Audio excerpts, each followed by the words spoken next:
The Weeknd tire sa révérence. Mais est-ce vraiment la fin ou juste un nouveau départ? The Weeknd, de son vrai nom, Abel Tesfaye, est un artiste canadien qui s'est imposé comme l'une des figures majeures de la musique contemporaine. Né à Toronto en 1990, il s'est fait connaître en 2011 grâce à ses mixtapes sombres et envoûtantes. Who's Half Ballon, First Day, Echoes of Silence. Son style, mêlant R&B alternatif, pop et influence des années 80, lui a permis de conquérir le grand public, notamment avec des albums à succès comme Beauty Behind the Madness, Starboy ou encore After Hours. Mais aujourd'hui, Abel Tesfaye veut tourner la page. Dans une interview récente, il a déclaré: l'album sur lequel je travaille actuellement est probablement mon dernier en tant que The Weeknd. Je veux tuer The Weeknd. Alors avec Hurry Up Tomorrow, il dessine tout ce qui pourrait être son ultime projet. Une conclusion grandiose, mais aussi une transition vers une nouvelle identité artistique.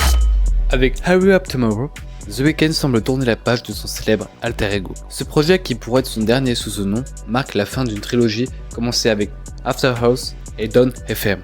Entre nostalgie et ambition, que vaut vraiment cet album? C'est un voyage en plusieurs actes. L'album démarre avec un son synth-pop et rétro, porté par des titres accrocheurs comme Wake Me Up et Open Hearts, avant de basculer vers une ambiance plus urbaine et vaporeuse, comme sur Given Up on Me, Niagara Falls.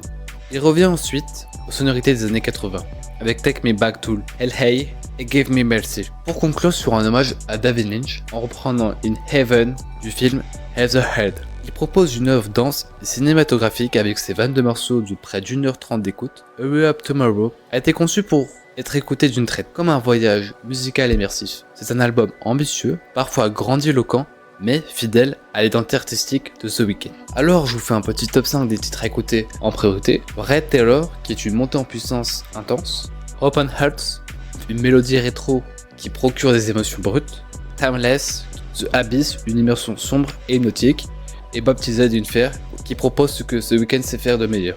Alors en conclusion, est-ce une fin ou un renouveau?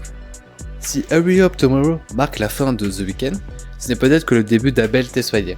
Que nous réserve-t-il sous ce vrai nom? Une évolution vers un style plus personnel ou une approche totalement différente? Merci d'avoir regardé cette vidéo. Dites-moi en commentaire ce que vous en avez pensé de ce nouvel album, de ce qu'on pourrait s'attendre pour la suite avec Abel Tesfaye. Oh, you were never heavy.